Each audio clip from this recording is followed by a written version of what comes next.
જય શ્રી કૃષ્ણ, જય માતાજી. મારા વહાલા દર્શક મિત્રોને રેખા રાદડિયાના સ્નેહભર્યા નમસ્કાર. મિત્રો, અત્યારે ગણેશ મહોત્સવ ચાલી રહ્યો છે, તો આજે આપણે ગણેશ વિશે વાત કરીશું. ગણેશજી બાળકમાંથી દેવ કઈ રીતે બન્યા તેના વિશે આપણે આજે વાત કરીશું. જેવી રીતે નવરાત્રિના 9 નોરતા આવે છે, તેવી જ રીતે ગણેશના 10 દિવસ આવે છે. ખાસ કરીને આ મહોત્સવ મહારાષ્ટ્રમાં વધારે ઉજવાય છે, કારણ કે એ લોકોના ઈષ્ટદેવ ગણેશજી છે. અત્યારે મહારાષ્ટ્રમાં ઠેર ઠેર ગણપતિ બાપ્પા મોર્યાના નારા સંભળાય છે. ગલી ગલી જ્યાં જુઓ ત્યાં ગણપતિ બાપ્પા મોર્યા. આખું મહારાષ્ટ્ર ગણપતિના નાદથી ગુંજી ઉઠ્યું છે. એ આખું મહારાષ્ટ્ર ગણપતિજીની ભક્તિમાં ડૂબેલું હોય છે. ધામધૂમથી બાપાને વાસ્તે ગાસ્તે લાવે છે અને 10 દિવસ બાપાની સેવા પૂજા કરે છે અને બધા બાપાની ભક્તિમાં મગ્ન રહે છે અને હોશે હોશે બાપાના નારા બોલે છે. અને 10મો દિવસ આવે એટલે ઢોલ નગારા સાથે વાસ્તે ગાસ્તે બાપાને નદીમાં ડૂબાડવામાં આવે છે, જેથી બાપા પાછા દેવલોકમાં જતા રહે. હવે આપણે વિસ્તારથી ગણેશજીની વાત કરીએ કે એક વખતની વાત છે કે માં ભગવતી પાર્વતી શક્તિ સ્વરૂપા પોતે સ્નાન માટે જતા હતા. ત્યારે તેને થયું કે બહાર એક એવો વ્યક્તિ કે એવો રક્ષક હોવો જોઈએ જે કોઈને પણ અંદર ના આવવા દે. એટલે માતા પાર્વતીએ પોતાના શરીરમાંથી માટી કાઢી અને એક નાનકડું બાળક બનાવ્યું. એની આંખોમાં તેજ, શરીરમાં પ્રેમ અને દિલમાં શક્તિ ભરી. એ બાળકને કહ્યું કે મમ્મી નાહવા જાય છે, તું દરવાજા પર ઊભો રહેજે અને કોઈને પણ અંદર નહીં આવવા દેતો. એટલે બાળક તો ગેટ પર ઊભા રહી ગયા.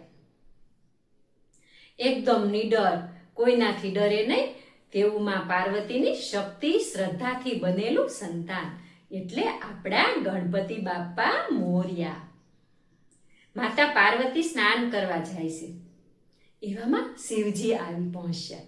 ઘરની અંદર જતા હતા ને ત્યાં જ તે બાળકે રોક્યા અને તેને અટકાવ્યા અને કહ્યું કે મારા મમ્મી છે તે અત્યારે સ્નાન કરવા ગયા છે અને તેની આજ્ઞા છે કે હું કોઈને પણ અંદર જવા દઈશ નહીં. ત્યારે ભગવાન શિવ તો ભૂતનાથ ગુસ્સે ભરાઈ ગયા અને ભૂતગણોને બોલાવી લીધા. પણ તે બાળક કોઈનાથી ડરે એવું નહોતું. તે એકલું આગળ ઝઝૂમ્યું પણ ઝૂક્યું નહીં. આખરે શિવજીએ ગુસ્સામાં આવી તે બાળકનું માથું ધડથી અલગ કરી નાખ્યું. જ્યારે પાર્વતી માતા સ્નાન કરીને બહાર આવ્યા ને તો તેના બાળકનું માથું ધડથી અલગ જોઈને તે રડી પડ્યા અને ભગવાન શિવને રડતા રડતા બધી વાત કરી. એટલે શિવજીને પણ અફસોસ થયો. પછી ઉકેલ એ આવ્યો કે જે પ્રથમ જીવ મળે ને તેનું મસ્તક લાવવું, અને મળ્યું એક હાથીનું મસ્તક.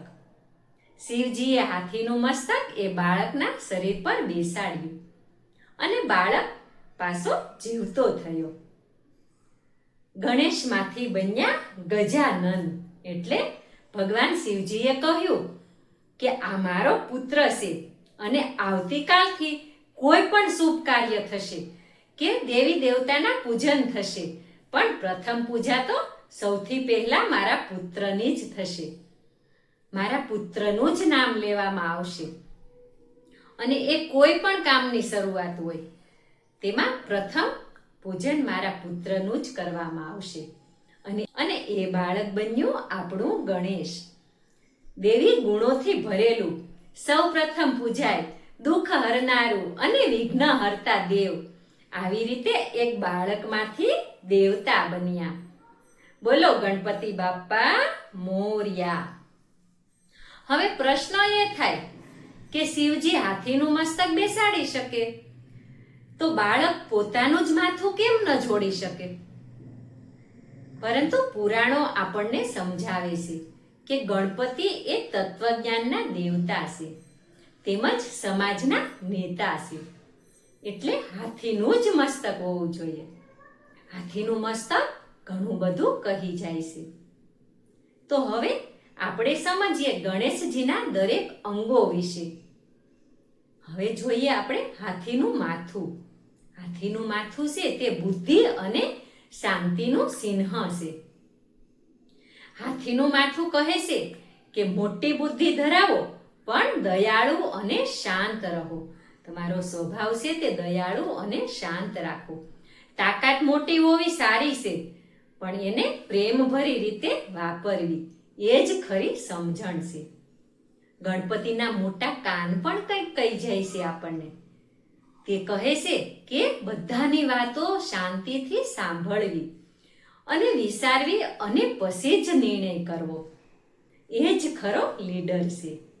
એ જ ખરા લીડરની ઓળખ છે.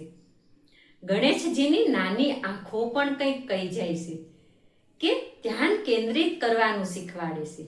ઝીણી આંખો માનવીને જીવનમાં સૂક્ષ્મ દ્રષ્ટિ રાખવાની પ્રેરણા આપે છે. ગણપતિની આંખો એવી છે કે તે ન દેખાય તેવી વસ્તુને પણ જોઈ શકે છે. ગણેશ કહે છે કે ધ્યાનથી જુઓ અને દરેક વાતમાં અર્થ છે. શિક્ષણમાં, રમતમાં, પરિવારની વાતોમાં ધ્યાન રાખો. ગણપતિનું મોટું નાક પણ કંઈક કહે છે કે દૂર સુધીની સૂંઘવા સમર્થ છે. પ્રત્યેક વાતની ગંધ નેતાને પ્રથમ આવી જવી જોઈએ. ગણપતિનું નાક દર્શાવે છે કે પ્રત્યેક વાત સાંભળવી, સમજવી, નિરીક્ષણ કરવી અને ખરું ખોટું ઓળખવાની સમજણ હોવી જોઈએ. પછી ગણપતિના તૂટેલા દાંત અને એક દાંત. ગણપતિને આપણે એક દંત પણ કહીએ છીએ. એક દાંત જીવનમાં સમાનતા નહીં મળે છતાં આગળ વધો એવું આપણને શીખવે છે. ગણેશજી પાસે 2 દાંતમાંથી એક દાંત તૂટી ગયેલો છે, છતાં તેઓ હસે છે. હંમેશા તેમનો ચહેરો છે તે પ્રસન્ન હોય છે. જીવનમાં બધું સંપૂર્ણ નથી હોતું, ક્યારેક તૂટેલું પણ હોય છે. કામ પૂરું કરો. મહાભારત લખતી વખતે વિદ્વાન વ્યાસજીએ ગણેશજીને લેખક બનાવ્યા. ત્યારે લખતા લખતા ગણેશજીની પેન તૂટી ગઈ તો પોતાનો દાંત તોડીને તે લખતા રહ્યા.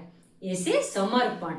ગણપતિનું મોટું માથું કહે છે કે મોટા વિચારો કરો. ક્યારેય નાનું વિચારવું નહીં, હંમેશા મોટું જ વિચારવું અને પોતાના પર આત્મવિશ્વાસ રાખવો. ગણપતિનું મોટું પેટ પણ કંઈક કહી જાય છે કે તેઓ દુનિયાના બધા જ દુઃખ પોતે ભોગવે છે. બધાની જ વાતો સાંભળવી અને પેટમાં રાખવી. સહન કરો. ઘરમાં, શાળામાં, જીવનમાં દરેક વાત સહન કરવાનો અભ્યાસ રાખો. જેમ મા બાપ બાળકોની દરેક નાદાની સહન કરે છે, તેમ આપણું દિલ પણ મોટું હોવું જોઈએ. ગણપતિના પગ નીચે જે ઉંદરડી છે ને, તે પણ આપણને કંઈક શીખ આપી જાય છે. ગણપતિનું કહેવું છે કે નાનકડું પણ એટલું સફળ કે કોઈ પણ ખૂણામાં તે પહોંચી જાય. વિદ્વાન હોવ તો પણ નમ્ર રહો. ગણપતિ કહે છે કે તમે મોટા વિદ્વાન બનો પણ નમ્ર રહો. તમે મોટા બની જાઓ તો પણ નાનાને અવગણશો નહીં, નાનાને માન આપો. અંતે ગણપતિ પણ ઉંદરડી પર સવારી કરે છે. ઉંદરડી નાની છે છતાં ગણપતિ મહાન છે, છતાં પણ ઉંદરડી માથે તે સવાર કરે છે. એટલે નાનપણમાં પણ મહાનતાને શોધો. ગણેશજીને મીઠા લાડુ ખૂબ જ ભાવે છે. એ લાડુ પણ કંઈક કહી જાય છે. સત્ય, પ્રયત્ન, બુદ્ધિ અને નમ્રતાને પુરસ્કાર છે. સુખ પુરસ્કાર છે. ગણેશના લાડુ કહે છે કે ભણો, સમજો અને ખૂબ મહેનત કરો અને પછી જીવનમાં તમને મીઠાશ આપશે તે લાડુ. ગણપતિનો એક હાથ છે તે ઉપર ઉઠેલો છે. તે કહે છે કે કોઈનાથી ડરો નહીં અને હું તમને હંમેશા આશીર્વાદ આપતો રહીશ અને તમે પણ બીજા લોકોને આશીર્વાદ આપો અને નાના માણસોને તમે પણ મદદ કરો અને દયાળુ બનો અને દયાળુ સ્વભાવ રાખો. બીજાને મદદ કરો. એ જ ખરો ગણેશ પ્રેમી છે. અને મારો અંતિમ સંદેશ છે કે ગણપતિ બાપ્પા કેવળ પૂજાની મૂર્તિ નહીં પણ એ છે વ્યક્તિત્વનું પ્રતીક, એક એવા દેવ જેની પ્રતિમા આપણને ઘણું બધું શીખવે છે કે સાંભળો, વિચારો, સમજો, સહન કરો અને હંમેશા નમ્ર રહો. જો તમે આવું કરશો ને તો આપણે બાપાની જેમ ચાલશું ને તો જીવનમાં વિઘ્ન નહીં પણ હંમેશા વિજય થશે. ગણપતિ બાપા બધાને સુખ, શાંતિ અને સમૃદ્ધિ આપે તેવી પ્રાર્થના. બોલો ગણપતિ બાપા મોર્યા. વિઘ્નેશ્વરાય વરદાય સુરપ્રિયાય લંબોદરાય સકલાય જગદ્વિતાય નાગાનનાય શ્રુતિયજ્ઞ વિભૂષિતાય ગૌરીસુતાય ગણનાથ નમો નમસ્તે.